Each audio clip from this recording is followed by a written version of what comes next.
Be on, yeah. Okay, good afternoon everyone. Welcome to this afternoon's meeting of Kirklees Cabinet Committee. I'm Councillor Moses Crook, Deputy Leader and Cabinet Member for Housing and Transport. Really pleased to see some members here today, and if you've got any questions, happy to take them under item 6 or under the item they relate to if you'd rather do that. Just indicate to Yolanda when we get to that point, please. So I have apologies from Leader of the Council, Councillor Carol Patterson. Any other apologies? No other apologies. Any declarations of pecuniary interests, please provide this to officers before you leave. Item 3, admissions of the public. Yes, I don't think there are any restricted items, but there's no members of the public here today, so that's fine. Deputations and petitions, have we got any? No deputations or petitions received today. Questions from members of the public, there are none, that's fine. Questions from elected members. So are there any questions at this stage from elected members? Councillor Bramwell. So my question is, with the current circumstances and the social needs that we're seeing rise in particularly the north of Kirklees, Dewsbury Sports Centre, again, the exact same thing that I raised at the last Cabinet meeting. Dewsbury Sports Centre is an asset and bridged a gap and supported so many local people, men, women and children, and it's absolutely valuable to local lives. Does this Cabinet and will this Cabinet prioritise the reopening of Dewsbury Sports Centre? Thanks very much for your question. I'll pass over to Councillor Turner to provide an answer. Thank you, Chair. Thank you for the question. At this moment in time, we are compiling a report on the condition of Dewsbury Sports Centre and the possibility and costings around the dry side. Thank you. Follow-up question. Are you consulting with the public in compiling this report? So I'm assuming that the report is based on the infrastructure itself, but is the council taking into account the public's voice and the detrimental effect it is having and feeding back and consulting with members of the public when building this report, or are they building another report separately? The current report is being compiled around the costings of the potential opening of the dry side and the provision of the state of the wet side. So it's based on the financial implications of looking at reopening. Thank you, Councillor Turner. Any further questions from members? Councillor Anwar. Thank you, Councillors Crook. My question is regarding the current state of affairs nationally and locally. What has the Labour administration in Kirklees done to ensure public safety? I read the article by the leader. I wish she was here today. Instead of slandering us, she would have reassured safety for the residents of the Kirklees of what's ongoing nationally due to the far-right riots, etc. Thank you, Councillor Anwar. I mean, I want to reassure you that we take resident safety as an administration extremely highly. It's a top priority for us. I'm not sure what you're referring to in terms of accusations of slander with regards to the leader, but I'll let her answer that if you want to put those questions in writing. I think that's all I'll say in response to that. Thanks. After. I'm sure all members are proud of this borough's diversity and the contributions that immigrant communities make to our local economy and the cultural fabric of Kirklees.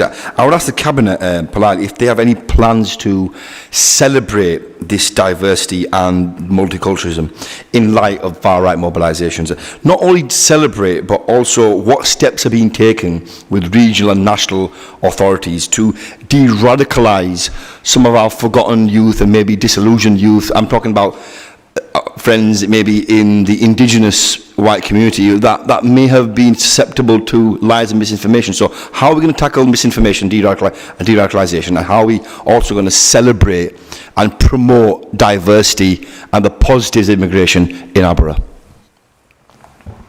So thank you for the question. We have a long history of celebrating diversity, and I think you'll see that the statement from the leadership of Kirklees recently made a point of identifying that our diversity was a strength very much for Kirklees. I think that it's extremely important that now that the civil disorder that we've seen recently appears to have died down for the moment, that we start to rebuild and undo some of the damage that those events have caused. I think that the new Prime Minister made a very good statement when he was asked about how we would undo this damage, and he said by making people's lives better. I think that the underpinning of that that discord between communities is in deprivation and in inequality, and I hope that we will see an improvement on that basis nationally and locally, and certainly we'll work towards that. I'm just going to bring in Councillor. Thank you for the question. Very important question, something I'm particularly interested in taking forward. Work has already begun. So just to let you know, there was an event on Saturday, which was an interfaith event that was put on by the Ahmadiyya Muslim Association. Other faiths came along to those meetings, people from other organisations came to those meetings, and it was a fantastic opportunity for everybody in the room to talk about how we're going to go out there into the community, disseminate and work together. On Sunday, there was an event that I went to, again, very similar, with members of the community talking about what we're doing as a council, and that priority is a number one important issue, but again, working together collectively and collaboratively. There are meetings due to take place very soon within the Muslim community in particular. I understand that our MP has set up a number of appointments. She will be going along to those meetings. I hope to be going along to those meetings as well. But you raise a really good point about not just the black and the Asian community, but also the white community. And that's something that I will be advocating and certainly taking forward, because all communities need to be reading from the same hymn sheet. Thank you, Councillor Pinnock. Do you have a supplementary question, Councillor Safdar? In the spirit of better community relations, I did reach out to our Member of Parliament and indeed my dear family friend Councillor Sokal to express our support for any community measures. I think now is the time to put ideological differences to one side and really work at de-radicalising certain forgotten, maybe Scottish, Irish, English, white youth who are sadly susceptible, because there are echo chambers that develop, and we saw this before 7/7 many years ago. There were echo chambers, so we've got to tackle those echo chambers, and we've got to put aside any differences in the past. So that's why I reached out to Harpreet and I sent some numbers of community elders that were incredibly concerned, and then she did reply and say thank you. But I think we need more engagement. And I'd be honoured to, it'd be lovely to maybe go along to meetings with different communities. So it's important that my colleagues and friends from cross-party engage with the Muslim community. So our friends from the West Indian community, the Indigenous white community, connect with the Muslim community, but also it's important for people like the British Muslim Council, like ourselves, who are very much proud Yorkshiremen, to engage with other communities. So if that could be arranged, we'd be happy to work on that particular project together. I'm more than happy to work with you. It sounds like you've got some fantastic ideas. And this isn't just about me, this is about us as councillors working for the betterment of all our communities. So I'm certainly willing to work with you. After this meeting today, let's set that up and have a conversation. Thank you. Thank you, Councillor Pinnock, and thank you, Councillor Safdar. I mean, just to add to that, it's about positive education, it's about positive initiatives from community, from council, from other partner agencies, and I think us all working together to combat that type of very unpleasant behaviour that we've seen is definitely something that we'd all want to work together on. Thank you. I'm just going to bring in Councillor Addy. Hi. Yes, of course, it's very important to work on it at a community cohesion level, but from a health and wellbeing portfolio stance, I'm already working to look at better wellbeing opportunities, more opportunities through sport and leisure activities in North Kirklees particularly, where we have some of the most deprived areas in our borough, but that disaffection amongst, even as you say, all the communities that are disadvantaged, there's a disaffection. I want to be able to bring them together and looking at using tools like sport to help people engage in a separate way to all the other ways that they do in their life, because sport's a leveller and other activities of well-being that for those who are maybe not into sport, but help bring people's confidence up, bring a community feeling, and that is a package of things I'm looking at into the future in North Kirklees to keep our health and well-being up there, because with your well-being, with that cohesion through things like sport, this helps build communities and well-being. It's very important. Thanks very much, Councillor Addy. I think this illustrates it's not about one approach, it's about lots of approaches and all of them working in the same direction. Councillor Anwar, you had another question. Thank you. Over in North Kirklees, during these hard, difficult times, all those councillors from across the board, from every political background, we worked very closely with the police, we engaged with mosques, we were out asking for peace and calm throughout this, what was going on. And I have a supplementary question regarding the customer service centres. As we all know, the jobs cuts have been made.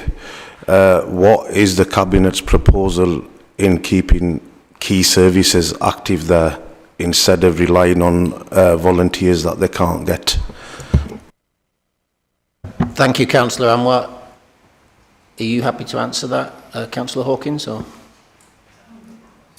I think it's under corporate. Yeah. So we have some quite new cabinet members here, and that's Sorry, quite understandable if they're not across all of the details Yeah. straight away. Yes, thank you. Sorry, I've had a briefing on this as well, so it's all right.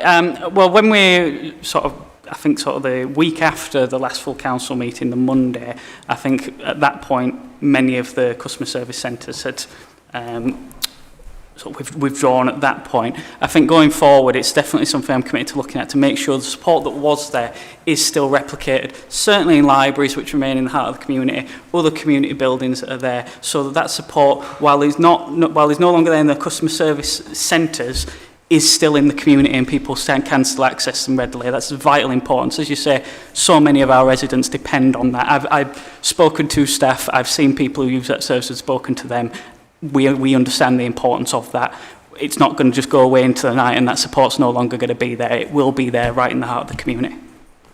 Thank you very much, Councillor Tyler. So I think the message there is that the provision of support is the critical thing and the actual model is secondary to ensuring that the provision continues so that people have access to services in the places where they need them. Do you have a supplementary question on that, Councillor Amway?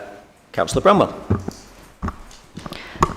I think over the last few years, the role of a council has changed in the way that social needs have changed, in the way that generations have changed, in the way that we support people.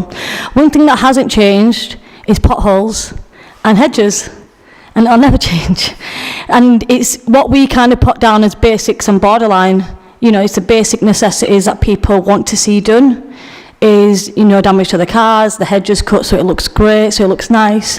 People are utilising outdoor spaces a lot more since COVID.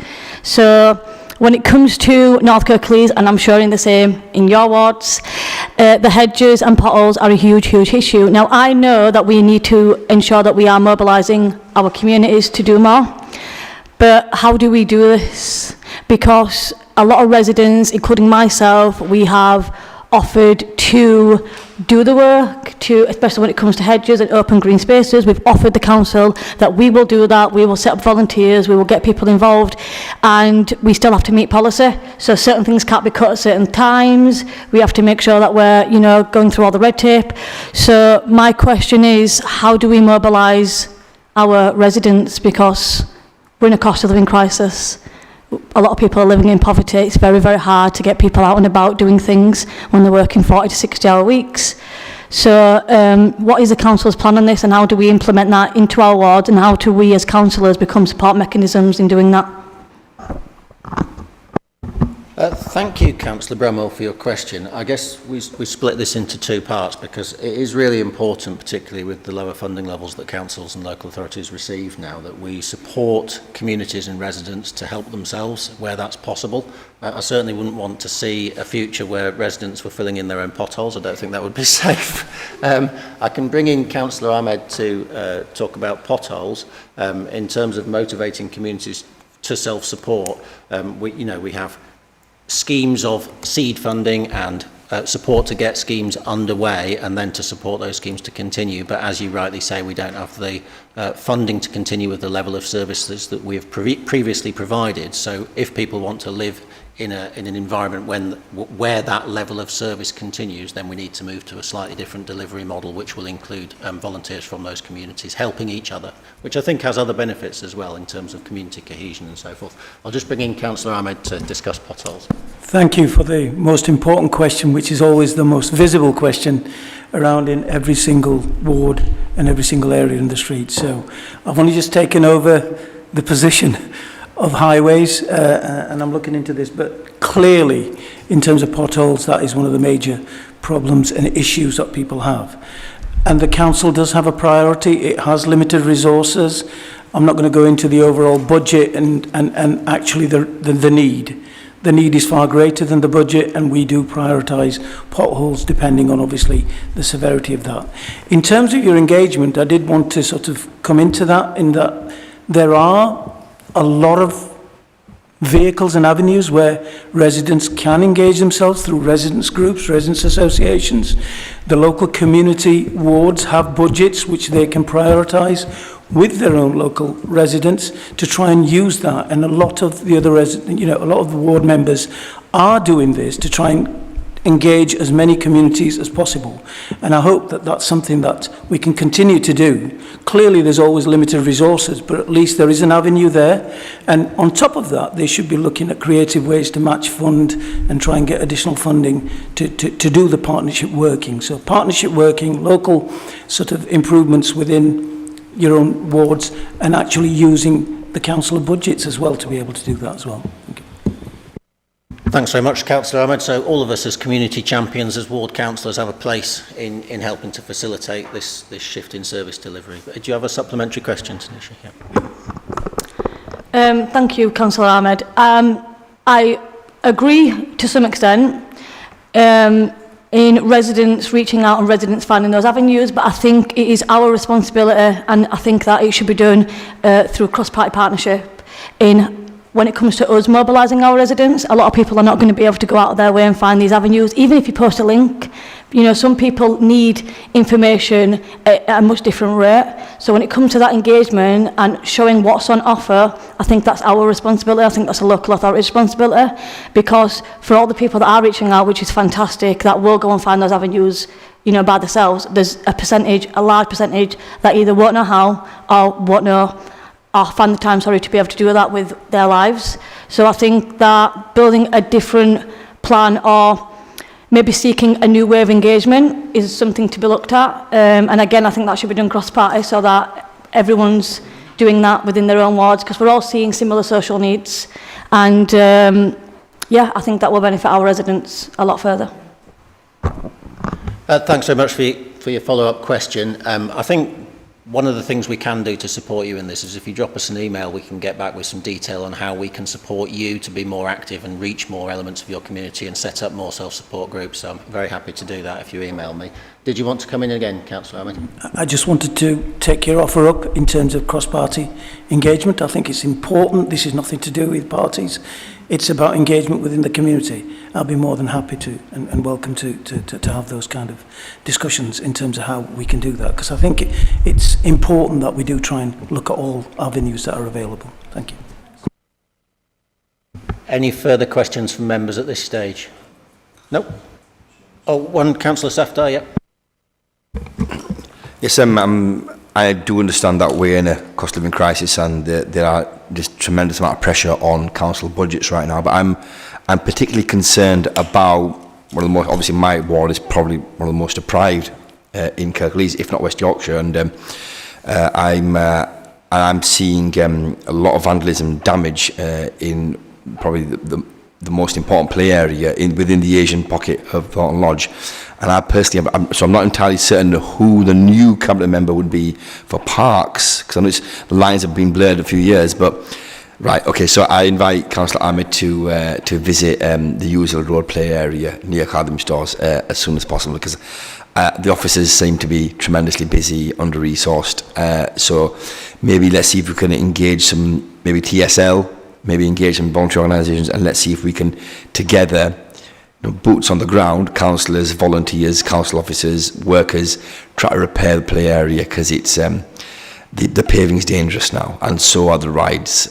So talking of potholes, there's potholes in the actual playground. So I'm really great encouraged by the work that's happened at Bourne Park. That's been fantastic. That play area is tremendous. I'm not saying let's have another Beaumont Park type of play or Ravenswell play area in Usual Road, but that is the pocket of deprivation. And it reminds me of certain parts of, sadly, of my friend's ward as well, where there's pockets, and again, it links into youth service, it links into giving kids activities on the streets. So drop me a text and let's pop up to Usual Road. Thank you. Thank you, Councillor Safdar, and I would just like to take this opportunity to thank and celebrate the Parks and Green Spaces teams who've been running a programme of renewal in our play spaces across the borough recently, and it's absolutely fantastic to see the work they've been doing. I absolutely take your point about how important it is to have play equipment and activities available for kids, and it is really disappointing when those get vandalised. If there is an issue with vandalism, if you get in touch with officers or one of the cabinet members, we can certainly put the Rangers team onto that to get that cleaned up as quickly as possible, because as we know, when there's been some graffiti or some damage to the play equipment, that tends to breed further damage, so it's better to nip it in the bud. So do get in touch if that happens in your ward. Did you want to come in, Councillor Ahmed? Just to reiterate what you're saying, I know the area well, which you're talking about, so I've only just got myself under the table and dealing with this, and I will look into that. It was a criticism. I know we're short of money as a council, but no, that's fine. Just let's. I think let's hope we can all get if a few of us work together, let's see if we can all present evidence to the officers and get the ball rolling. Thank you for highlighting it, and I'll look into that. Thank you. Thank you, Councillor Safdar. Any further questions from members at this stage? Nope. Excellent. So we'll move on to the next item now, which is item 8. Quarter 1, 20... Oh, I do apologise. Item 7, appointment of cabinet members. So you'll all have read through the cabinet appointments.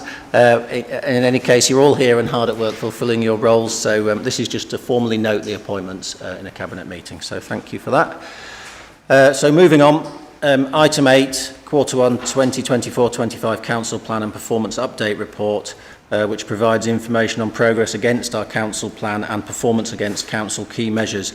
I'll just say a tiny bit about this before I hand over to the cabinet member, Councillor Hawkins, to introduce the item directly, because I do think there's a lot of really good news worth celebrating in this report, despite the ongoing difficult financial position local government is experiencing nationally.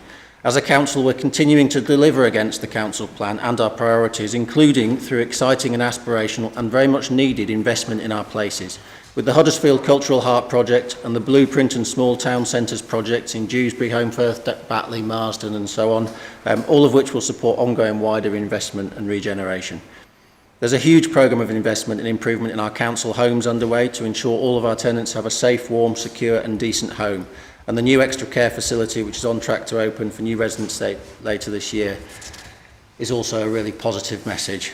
And we have had enormous success in securing significant and meaningful inward investment into the region for the Huddersfield Market, for the Penistone Line upgrade, for which funding was awarded just ahead of the general election, and for aspirational partnership projects like the West Yorkshire Life Science Investment Zone, supporting the National Health Innovation Campus, along with the university. Finally, from me, since I can't list all of the positive news we have here, we have an exciting new culture strategy on the way with a 10-year vision for culture, identity and creativity, which I'm confident we will extend to work with partners across West Yorkshire to ensure we all benefit from our collective and regional cultural identity, promoting culture, heritage and tourism to support growth for our region. There's so much more positive in this report, and I've just picked out a few of what I thought were highlights for me. So I'll hand this over to Councillor Hawkins to introduce fully. Thank you, Councillor Crook. This one is under me, isn't it? I want to propose the Q1 Council Plan and Performance Update Report. I want to start by thanking Mike Henry and all the officers who've contributed to compiling this report. The Q1 Performance Update of the Council Plan outlines this Council's progress to date towards meeting its 4 priorities: addressing our financial position in a fair and balanced way, transforming council services to become more efficient, effective and modern, continue to deliver greener, healthier Kirklees and tackle the climate emergency, and continue to invest and regenerate our towns and villages. Page 4 to 14 of the report give a brief overview of the work that's being done and is still being done to meet these priorities. In addition, you'll see from page 15 onwards how this council measures itself in meeting those priorities. There's a visual representation of the arrows indicating whether the numbers next to these measures have risen, fallen or remained static, and whether they're positive or negative. This is very much a style of report that I've seen many a time in industry, and it's great to see in this council as well. This report is more than just a performance update, though. It really is a story of our home. From our successes, like falling unemployment, 50 new business being created last quarter, and falling childhood obesity, to the wide breadth of challenges, such as increased demand to adult social care and children's services. And we can all be, in incredibly difficult circumstances, Kirklees has made progress across the board in meeting its priorities, and we should all be proud of that and celebrate that. But we still have a ways to go towards making Kirklees a fairer, greener and healthier, vibrant place. But I'm happy to propose this report. Thank you, Chair. Thank you very much. Councillor Hawkins, do we have any questions on this item from Cabinet members? Councillor Kendrick? I think I'd just like to clarify one item under the children's stuff on. It's either page 37 or page 45, whichever number you choose. 45 in the big numbers. The percentage of children's homes rated good or better by Ofsted, and it shows 40% for 23, 24, and that you look at that and think, oh goodness. But let's remember, we're talking about 6 residential homes, one of which has not yet had an Ofsted inspection, so we're down to 5, 2 of which were inadequate and now requires improvement, have moved on, another one good and one outstanding. So actually putting in a number that relates to 6 residential care homes and saying 40% gives a really negative view, which actually it's far, far better than that. And I'm confident about the progress that those children's homes are making. Thank you. Thank you very much for that clarification, Councillor Kendrick. I think it's really important to acknowledge that sometimes an individual number doesn't tell the whole story, and actually of our 6 children's homes, 5 are improving or already good or outstanding, so that's a fantastic story. Thank you for clarification there. Councillor Hawkins. Just want to come back on that briefly, and that yes, I think there's based on previous performance update reports that I've seen and this one, I think this is a movement in the right direction in terms of format. Yes, how some of that data is disseminated does need correcting, I feel, in future reports. But also there's work that can be done in future regarding benchmarking us against other local authorities, which is something we're going to explore in future performance updates. So there's much more we can do to just show the good work that we are doing. And I think, yeah, you've seen a big step in the right direction in terms of these layouts of these reports, and I think you'll keep seeing that movement in the coming quarters. Thank you, Councillor Hawkins. I mean, I'd agree with that. This is a fantastic way to present the information, and it really illustrates the good work that we're doing. And also thanks to Cabinet members for going through all of the papers and picking out areas where we could improve the way that information is represented to tell the full story. It's all about openness and transparency, but also an explanation is sometimes adds to that picture. Any more questions on this item? Right, I'll second that. So if we can vote by a show of hands, please. Good, that's carried. So I'll move on to the next item, item 9, which is Corporate Financial Monitoring Report, Quarter 1, and I'll hand straight over to Councillor Turner to introduce this. Chair, thank you. This is Quarter 1 Financial Monitoring Report and is here for information today. Points to note is that we are predicted to overspend by £18 million this financial year. However, with the drawdown reserves and the use of some contingencies, we are looking at a potential overspend of £12.9 million. I am working hard with the financial team and the rest of Cabinet on ways to reduce the overspend, and we will do all I can, and I will do all I can to deliver a positive outcome at year end. This is not without its challenges, as we are in part a demand-led organisation, and we are still seeing some rises in demand in some parts of the organisation, which we have a legal and a moral obligation to meet. We need to ensure that we reach a balanced budget, if at all possible, to ensure that we don't have to use our reserves to support the revenue budget, as we are predicted to have a £25 million unallocated reserve position as long as we don't have to use them for in-year spending.